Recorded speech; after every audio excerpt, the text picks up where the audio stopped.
Okay.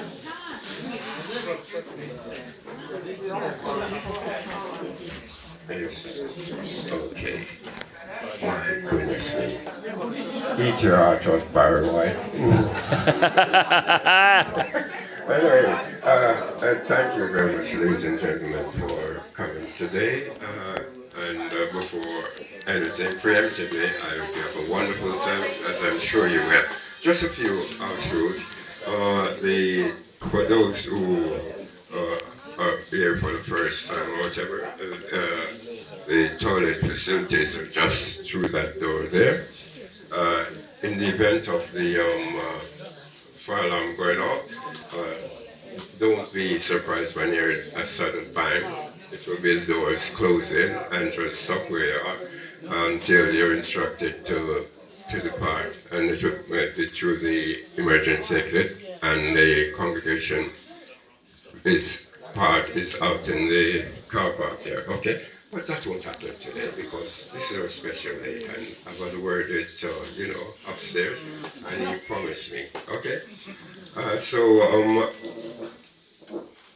What we'll do at the moment, unfortunately, Mr. Art Francis is unable to be here today, but we've got his lovely wife, Carole, I think most of you know her as Carole McGann.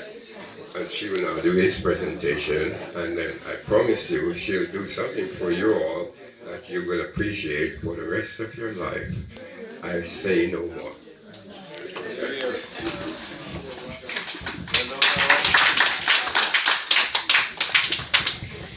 Hello everybody. I'm sorry I'm not like Howard, unaccustomed to presentations and public speaking, but I'll try. Howard was asked to give a quick resume of the Windrush. Remember that today we're celebrating the second of the National Windrush Days. Our Prime Minister last year declared that every 22nd of June would be known as the Windrush Day, and this year will be the second of these days.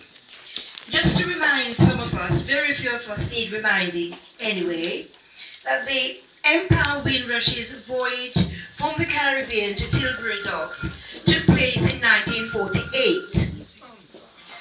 Believe it or not, very few of the migrants intended to stay in Britain for more than a few years. Some of you may be to know about the book written by one of Gloucester teachers entitled The Long 5 Years. And that's because people who came intended to go back home within 5 years, to go back and continue their lives in the island from which they came. But of course, it became a very long 5 years as they stayed on, and as they say, life intervened, children, marriage, work. And in the end, we woke up one day, like me, looked in the mirror and thought, oh my God, I'm 75. But I was meant to be home when I was 60 or 50 or 45. Okay, let's go back to the Windrush. When the Windrush stopped in Jamaica to pick up servicemen who were on leave from their units in the army, many of their former comrades decided to take the trip. Some to join the RAF, more adventurous spirits, mostly young men, who had heard about the voyage, simply fancied coming to England, the mother country, and that therefore doubled the numbers of people who were originally intending to join the Windrush. June 22nd, 1948, the day that the Windrush discharged its passengers at Tilbury, has become an important landmark in the history of modern Britain. And the many programs on TV last year, the image that we remember most was that of Caribbeans filing off the gangplank, and that has come to symbolize many of the changes which would take place from then onwards as we became known as the Windrush generation. Now, the Windrush generation, who exactly are they? And why are they facing problems? A lot of the problems being experienced by the Windrush generation, that is the descendants really, because those who came on their own passports and have either passed on to a happier land or are perfectly all right, is their offspring who arrived as children on their parents' passport who became to have problems. The Windrush generation, according to Her Majesty's government, has been designated as those arriving in the United Kingdom between 1948 and 1971 from Caribbean countries. How it was meant to have shown you some PowerPoint statistics.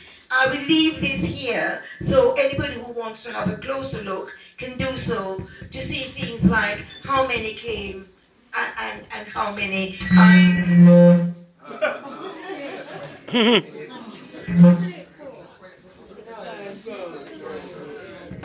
how many came and how many are here now.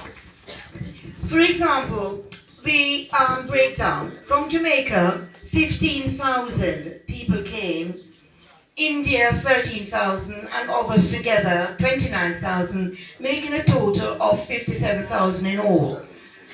It is unclear how many people belong completely to the Windrush generation, as I said, 1948 and 1971. But there is something like 500,000 people resident in the UK who were born in a Commonwealth country and arrived either as children or young adults before 1971. The influx ended with the 1971 Immigration Act, after which Commonwealth citizens already living in the UK were given indefinite leave to remain. And that's where the problems began. People who came before Jamaica became independent in 1962 firmly believed that they were British citizens. Their passport said that they were British citizens. And those mainly were okay. However, the children on those passports didn't quite fit into that scheme. The parents or guardians had indefinite leave to remain in the United Kingdom, but the children needed to personally apply to be regularized as soon as they reached the age of 18, 16 to 18. But many of them did not bother to do so because some of them believed that their parents' passports were enough proof that they were themselves citizens. Despite successive high commissioners exhorting people to say, look, do go and regularize yourself because you don't know what may happen in the future, many of us did not bother. Somewhere about 8 years ago, when immigration became a great problem, in quotation marks, in the Home Office's vision, they started to introduce what was known as a hostile environment to illegal immigration and wanted immigrants to go home, either willingly or to be encouraged so to do. Encouragement meaning the Home Office rounded them up, took them to detention centres and wanted to send them home. Now, it needs to be made clear, it was not the government's intention that the Windrush generation should have been caught in this hostile environment program. But remember the law of unintended consequences. People in the Home Office, many of them poorly trained, didn't try and differentiate between who was really legal and who was really not. And therefore they set themselves targets. If you have documentation, you're legal. If you haven't, you're not. So people who were here as babies and have lived here for 50 years suddenly were told by their workplaces, we have to now record whether or not you have the legal right to live and work.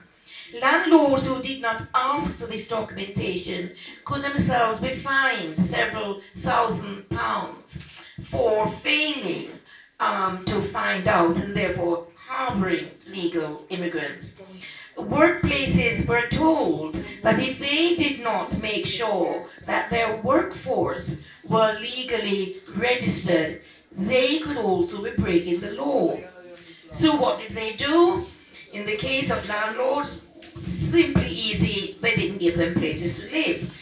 But in the workplace, that had a far more devastating effect, because of course it meant that people who had worked several years in firms were suddenly told, we're really sorry, we like you very much, etc., but we can't help. The government says that you can't be employed here. So out you go. What never became very clear to many researchers like myself was, if you have been paying income tax, the Inland Revenue registers that fact. Therefore, if you've been paying income tax for 30 years and you have a national health registration, how then can you be illegal? But you know, as I said, the law of unintended consequences, the joined up thinking that goes into this was not done. And it took several scandals about 3 years ago before it suddenly became very, very apparent to the country at large that this was becoming a major problem to an aging population in many cases, or those who had gone back to the islands in the Caribbean for things like family funerals, weddings, etc., and on trying to return were told they couldn't land because they did not possess British citizenship. When it became public knowledge this was going on, to be fair, the government was absolutely horrified. As I said, the law of unintended consequences. And therefore, very, very belatedly, they got into gear and started rectifying the wrongs which had been done. Every single shire, county, city, town was told, this is what you have to do. And just to make sure that people do not have an excuse to say, look, I can't afford this. It would become totally free. You would not have to pay the £1,000 to register. It would be done. You simply, however, had to register. Gloucester was not affected as much as other areas which had higher concentrations of people, but nevertheless there still were some who were affected, and it is slowly being sorted out. Next came, of course, the ones who had lost their jobs, and because they'd lost their jobs, were either in danger of losing their homes or actually lost. What then was to be done with that group? And that's where the compensation came in. Everybody who had suffered loss, financial loss, had to be recompensed. But that is now law, but it is still moving very slowly. However, you need, if anybody, for example, in Gloucester is affected, to make sure that you see your MP or your ward councillor or whatever. Do not go to lawyers who are charging enormous sums, saying that they are immigration specialists, etc. This is a free service. Go via the channels which are open to you and register. Sorry, I'm sure Howard would have done this far, far better, but that's the best I can do.